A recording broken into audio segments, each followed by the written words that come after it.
So ito, kaya nating makagawa nito ng 200 pieces. Bali 13 pieces lang to ng subwal. Kaya nating makagawa nito ng 200 pieces na seedlings ng lakatan. Mga boss, gawa tayo ng lakatan seedlings. So gawin nating macro propagated. Ito yung mga kinuha nating subwal. So kung gagawa kayo ng mga subwal, piliin nyo yung mga sword sucker. Ganito, yung mga sword sucker, yung mga patulis at saka malalaki yung mga corm nya. So, ito yung mga materialis natin gagamitin. Siyempre yung corm natin, tubig na paghugasan ng ating corm, tapos disinfectant, itong Zonrox, tapos disinfected na tos, yung kutsilyo natin na matalas, tapos cellophane, tapos ito pa tama, ito bagaso, sa English sawdust. So, maganda tong gamitin kasi buhaghag siya, madaling makaugat yung ating mga seedlings. So ayan, so ito kaya nating makagawa nito ng 200 pieces. Bali 13 pieces lang to ng subwal. Kaya nating makagawa nito ng 200 pieces na seedlings ng lakatan. Magtatanim kasi ako sa bagong area, kailangan nating mag-produce ng maraming subwal ulit para hindi nabibili. Ngayon konti lang kasi yung subwal, so kailangan talaga kumuha ng macro-propagated seedlings. So first step, disinfect muna yung tool. Diyan mo ng Zonrox yung tubig. Tansyahin nyo na lang kung gano'ng karami. Yan. Tapos linisan natin yung corm. Ganito. Balatan talaga. Itong mga subwal na to, tubo, tanggalin din to para mag-produce ng bago.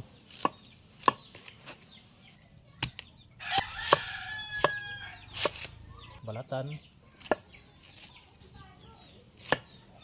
Ayan. Balat ng bagong ugat.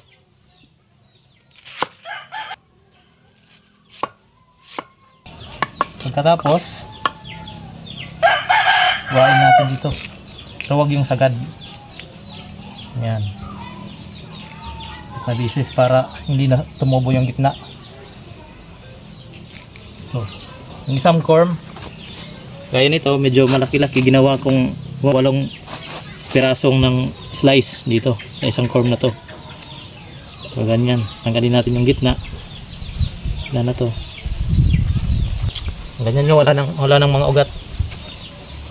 Totally nabalatan na talaga natin. Sausaw natin sa disinfected natin na tubig. Yan, ganun lang, repeat the process sa iba. So sa corm selection na, huwag nyo nang pag-aksayahan yung mga water sucker para hindi sayang yung effort nyo, hindi sayang yung panahon. Kasi tumubo man yung water sucker, mabagal, tsaka magasto sa abono. Masyadong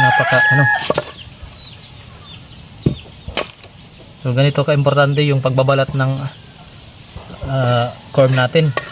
Dito nakikita natin yung posibleng sakit. Dito pa lang na-identify na natin itong sucker na to ay hindi pwede kasi kinain ng mga yung mga uod dito.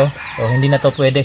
So eliminate na to. So sa pagbabalat diyan natin ma-identify kung possible ba na magiging productive yung ating seedlings. So kung ganito na-identify natin na mayroong sakit, so wag na natin itanim to. So dyan. Ito, i-disinfect ulit natin para malinis. Okay. Zonrox. Yan. So, napaka-importante po ng pagbabalat.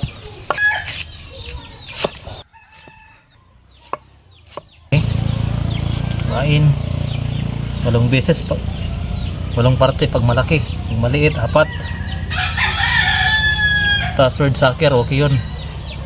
Tanggalin natin yung gitna.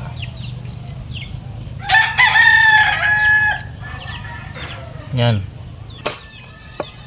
Tapos gasan natin dito sa disinfected na tubig.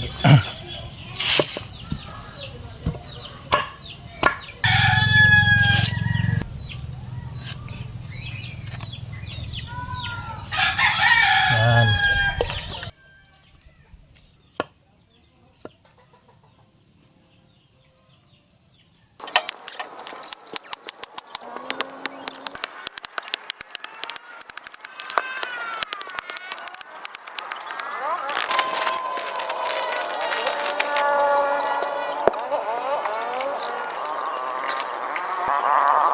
mga ganitong maliliit kayong form, idirekta nyo na to. Punta mo, huwag nyo ng macro to. Lagyan nyo na sa seedbed nyo. Okay. Yan o, nakaplastar na. Kahit magkadikit-dikit, okay lang yan. Marami pang kulang. So yan lang muna kasi yan lang yung nakuha ko. Tapos sa oras. So next time na lang natin punuin dito. Maliit lang naman to.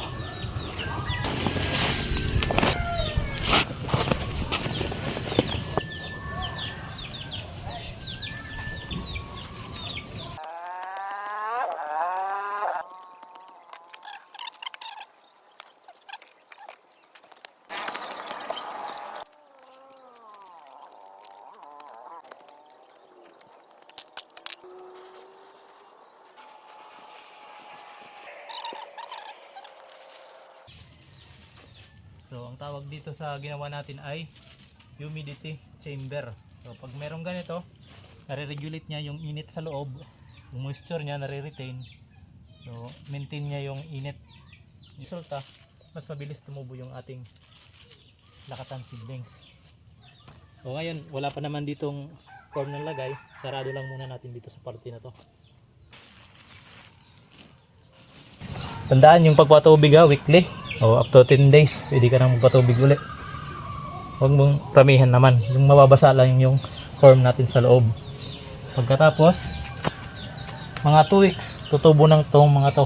Bigyan ko kayo ng update kung ano yung next step natin gagawin.